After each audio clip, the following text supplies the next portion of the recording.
wabarakatuh dan selamat siang sahabat JDIH KPU Toli-Toli yang lagi menyaksikan live streaming FB KPU pada siang hari ini. Semoga sahabat semua selalu dalam keadaan sehat, walafiat, dan tentunya harus tetap jaga kesehatan. Ini edisi kali ketiga podcast JDIH KPU Toli-Toli. Kali ini dengan tema penataan dapil dan alokasi kursi. Baik sahabat JDIH KPU Toli-Toli, di hadapan saya saat ini telah hadir narasumber yang energik dengan tampilan yang memukau. Komisioner KPU Toli-Toli Bapak Alisman Sarjana Hukum, beliau selaku Divisi Teknis dan Penyelenggara Pemilu. Selamat datang Bapak. Ya, selamat siang, jelang sore. Bagaimana kabar hari ini Pak? Alhamdulillah, sehat. Alhamdulillah, corona belum pernah menyapa saya. Alhamdulillah. Tetap jaga kesehatan ya Pak. Semangat. Demi tugas negara Pak. Baik sahabat JDIH KPU Toli-Toli, mari sama-sama kita menyimak podcast siang ini. Tentunya sahabat JDIH KPU juga ingin mengetahui beberapa hal tentang gambaran secara umum pengertian penataan dapil atau daerah pemilihan dan alokasi kursi. Bisa dijelaskan Bapak? Salah satu tahapan dalam pemilihan umum atau pemilu seperti yang lalu-lalu, yang pertama adalah penataan daerah pemilihan dan penetapan alokasi kursi. Nah, kalau terkait dengan dapil ini, kalau nyebut dapil semua saya kira paham ya Bu Yanti ya. Cuman dapil rincinya itu seperti apa? Kesimpulannya, garis utamanya dapil itu bisa berarti gabungan beberapa kecamatan yang merupakan perwakilan untuk mewakili satu kesatuan wilayah sebagaimana dimaksud dalam PKPU 16 tahun 2017. Karena sampai dengan saat ini dalam penetapan dapil termasuk alokasi kursi kita masih mengacu kepada PKPU 16 tahun 2017. Kemudian alokasi kursi adalah jumlah kursi yang ditetapkan melalui keputusan KPU terkait dengan jumlah kursi dalam setiap daerah pemilihan yang juga nanti ditetapkan bersamaan dalam satu keputusan KPU terkait penetapan daerah pemilihan dan penetapan alokasi kursi di masing-masing dapil dalam wilayah kabupaten ataupun dalam wilayah provinsi ataupun dalam sekupannya RI. Tetapi tentunya saat ini kita berbicara dalam sekup Kabupaten Toli-Toli. Iya. Bagaimana cara menentukan pembagian dapil dan alokasi kursi pada pemilihan serentak tahun 2024 nanti Pak? Seperti yang saya katakan tadi, bahwa yang menjadi alas hukumnya atau dasar hukumnya tetap pertama adalah Undang-Undang 7 tahun 2017 tentang pemilihan umum, kemudian termasuk di dalamnya PKPU 16 tahun 2017 beserta petunjuk teknisnya yang melalui keputusan KPU RI.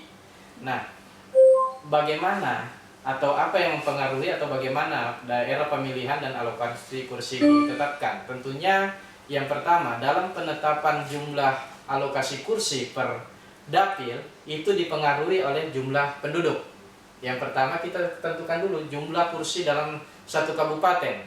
Kebetulan kalau mengacu kepada data agregat kependudukan untuk semester 2 tahun 2020, itu jumlah penduduk kita berada di angka 220.441. Nah, berdasar pada berdasar pada Undang-Undang 7 2017 pasal 191 itu sudah dijelaskan bahwa angka penduduk mulai dari 200.001 jiwa sampai dengan 300.000 itu alokasi kursi untuk satu kabupaten dengan angka jumlah penduduk segitu itu adalah 30.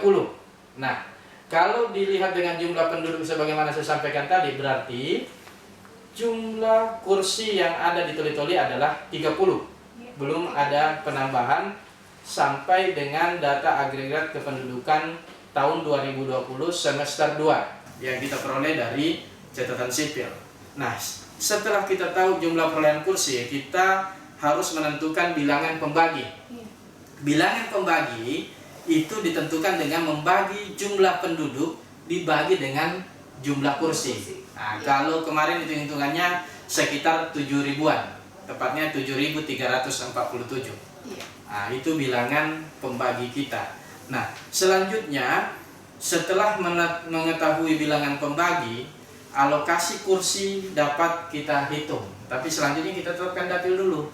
Kita tentukan dulu daerah pemilihan yang ada di Toli-Toli. Yang mendasari kita ada beberapa asas untuk menetapkan penataan dapil. Misalnya diantaranya yang paling penting, misalnya diantaranya yang pertama asas integritas wilayah. Yang bagaimana itu asas integritas wilayah?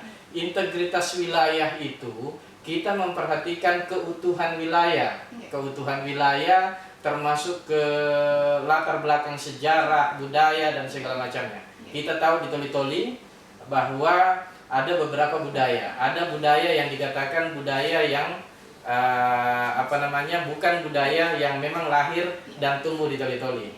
Misalnya etnis Bugis, Buol dan seterusnya. Kemudian yang di sini misalnya ada Dondo, kemudian ada Toli-Toli. Nah, atas dasar itulah kemudian kita menyusun, ditambah ada namanya asas proporsionalitas. Artinya ada perimbangan antara jumlah kursi di dapil yang satu dengan dapil yang lain. Jadi tidak ada ketimpangan. Mungkin yang satu dapat 2, kemudian ada yang dapat 9. Itu kan jadi tidak adil. Kemudian ada juga namanya asas memperhatikan kohesivitas dan kesinambungan. Asas kesinambungan itu tetap kita memperhatikan pemetaan dapil yang lalu-lalu. Kalau kemarin kan 2019 ya pemilihan umum terakhir, tetap kita perhatikan itu. Nah, ini bisa akan berubah kecuali akan dipengaruhi oleh faktor pertumbuhan penduduk, pertambahan jumlah penduduk. Kemudian yang kedua yang bisa juga adanya pemekaran wilayah, khususnya misalnya pemekaran kecamatan-kecamatan. Tentunya dalam era sekarang ini ya bisa saja terjadi pemekaran kecamatan-kecamatan sebagaimana di. Apakah Bapak melihat, Bapak bilang tadi kan akan ada gitu wilayah pemekaran.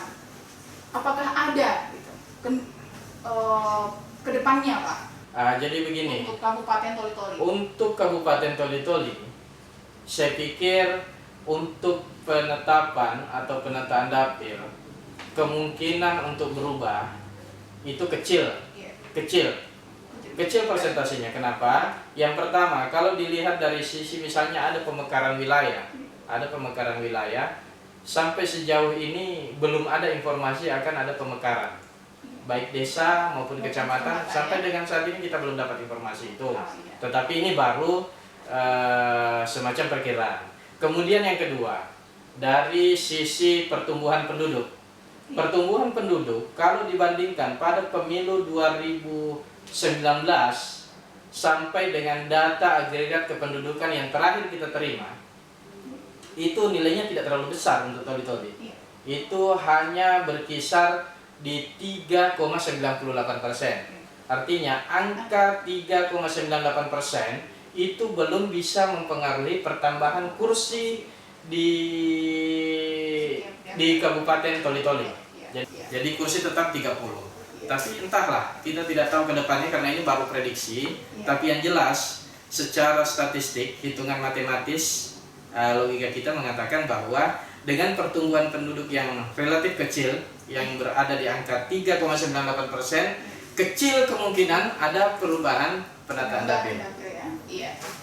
Gambaran untuk dapil pada pemilu tahun 2024 itu seperti apa? Ini yang menarik ini. Gitu. Memang kalau untuk gambaran dapil untuk pemilu 2024 nanti, saya pikir tidak akan mengalami perubahan.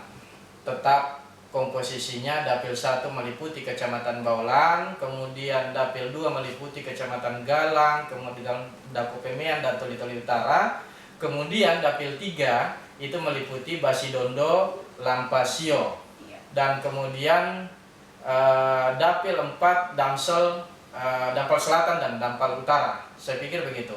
Nah, ada semacam kemarin eksperimen yang coba untuk kita lakukan, memecah dapil dengan harapan akan mendapatkan formulasi yang lebih baik. Dondo yang semula dapil 4 ya, Dondo ya. Iya. Dondo dapil 4 akan kita tarik ke dapil 3. Tetapi setelah melalui perhitungan maka jumlah kursinya akan jomplang sekali. Iya. Di mana di dapil 4 itu perolehan kursi itu hanya akan menjadi 3. Hanya akan menjadi 3, kurang lebih 3 kalau tidak salah hitung saya 3. Dan di tempat lain ada yang 9, ada yang ini. Jadi tetap saja Anda bisa, karena kalau misalnya dapil 3 dan dengan dapil 4 yang akan ada di lebur atau akan digeser, yang paling memungkinkan hanyalah Dondo yang bisa digeser, karena memperhatikan asas keutuhan wilayah. Tidak boleh dia lompat-lompat Dondo ke sana, ke sini. Jadi harus berada dalam batas satu wilayah. Dan hasil perhitungan sementara ketika kita mengacu kepada data agregat kependudukan semester 2, maka perolehan kursi dapil 1 itu tetap pada di angka 9, dapil 2 tetap di angka 8 kursi, dapil 3, 5 dan dapil 4 tetap di angka 8 kursi. Nah, seperti itu untuk gambaran pemilu 2024. Bagaimana mekanisme penghitungan alokasi kursi pada pemilu serentak tahun 2024, Pak? Nah, seperti yang saya sampaikan tadi, bahwa untuk menetapkan alokasi kursi untuk per dapil, jumlah penduduk per dapil itu yang akan dibagi dengan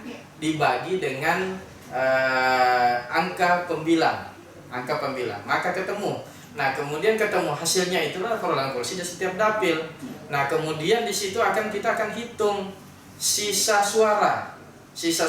Nanti tabelnya akan kelihatan sendiri ketika dihitung sisa suara. Nah, kemudian ada beberapa kemungkinan bila di tahap 1 masih menyisakan kursi daripada alokasi kursi yang disisakan, maka sisa kursi itu akan diberikan kepada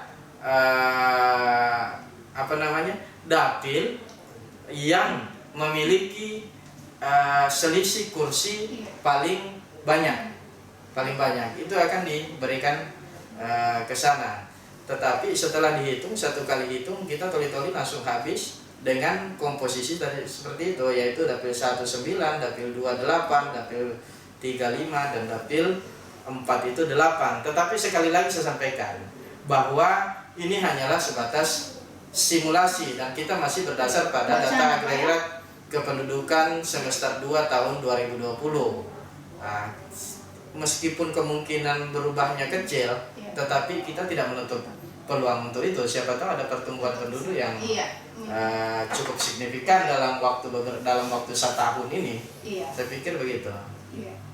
Selanjutnya, Pak, apa yang menjadi harapan Bapak dalam menghadapi persiapan pelaksanaan pemilu tahun 2024 nanti terkait penataan dapil dan alokasi kursi? Nah, ini yang penting karena terkait dengan penetapan dapil dan penetapan alokasi kursi di setiap dapil untuk wilayah Kabupaten Toli-Toli. Tentunya ini menjadi kepentingan bagi seluruh masyarakat Kabupaten Toli-Toli, khususnya pimpinan partai tingkat Kabupaten Toli-Toli. Dan seperti saya sampaikan di awal, bagaimana alur penetapan dapil, bahwa di situ nanti juga ada yang namanya uji publik, tidak ucuk-ucuk kita tetapkan. Nah, dalam perjalanan ini pun sebelum sampai ke sana, ketika ada masukan, sumbang saran, silakan kita terima. Dan puncaknya nanti pada saat uji publik tetap kita terima saran. Ada semacam permintaan dulu, ada semacam wacana yang berkembang bahwa alangkah baiknya dapil di Toli-Toli itu tidak usah muter-muter. Nyusunnya dari utara selatan atau selatan utara. Artinya dapil 1 sana, Dampal Selatan, Dampal Utara, sama Dondo. Kemudian dapil 2 Lampasio, Basdong, terus sampai Toli-Toli Utara. Tetapi itu juga tidak boleh karena penetapan dapil salah satu aturan mainnya adalah ditetapkan mulai dari ibu kota kabupaten. Iya. Kemudian selanjutnya alurnya berputar sesuai dengan arah jarum jam. Nggak bisa seperti itu karena kalau begitu memanjang itu kan nggak sesuai itu. Baik Pak, terima kasih atas penjelasannya. Luar biasa kinerja KPU Toli-Toli, khususnya divisi teknis adalah jantungnya KPU. Semangat Pak dalam menjalankan tugas negara dan sukses selalu Pak Alisman. Amin ya rabbal alamin. Baik sahabat jadi KPU, semoga paparan materi tadi dapat memberikan pengetahuan dan menambah wawasan bagi sahabat semua ya. Amin. Akhir kata, saya ucapkan terima kasih kepada Bapak narasumber kami, sahabat-sahabat jadi KPU Toli-Toli yang telah menyaksikan tayangan ini dan kru podcast yang telah berkontribusi pada podcast hari ini. Dan bagi sahabat jadi KPU Toli-Toli, jangan lupa untuk melihat dan menyimak episode podcast jadi KPU Toli-Toli yang tentunya dengan topik yang menarik. Wassalamualaikum warahmatullahi wabarakatuh.